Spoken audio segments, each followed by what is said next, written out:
বাংলার টাইগার মিয়া ভাই, TikTok celebrity মিয়া ভাই, সেরা দর্শক টাইগার মিয়া ভাই, ক্রিকেট ব্যাডমিন্টন সব খেলায় যিনি উপস্থিত হয়ে থাকেন, বিনোদনের রাজা টাইগার মিয়া ভাই, ফুটবলের ফ্যান টাইগার মিয়া ভাই।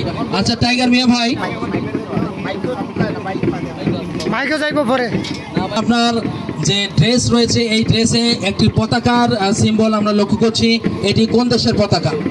এইলো আমরা মুসলমান, যাকে মুসলমান রাষ্ট্রকে সমর্থন করি, ফিলিস্তিনের পতাকা।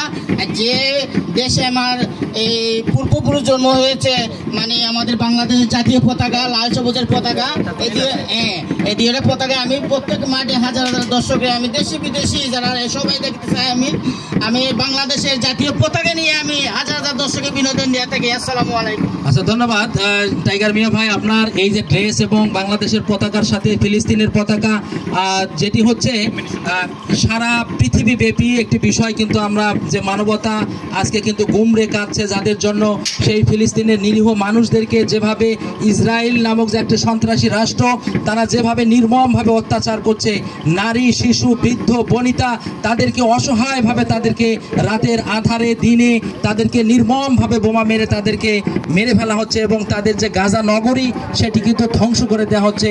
ঠিক সেই অনুপ্রেরণা থেকে তাদের জন্য ফিলিস্তিনের পক্ষে সমর্থন করবার জন্য আপনি আপনার এই প্রচেষ্টা, আপনি কি বলবেন এই বিষয়ে?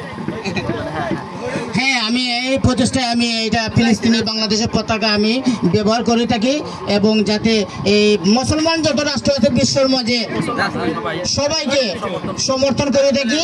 এরপরে আমি এবং মুসলমান রাষ্ট্র ফিলিস্তিন দেশকে এবং ফিলিস্তিনের মানুষকে আমি সমর্থন করে থাকি।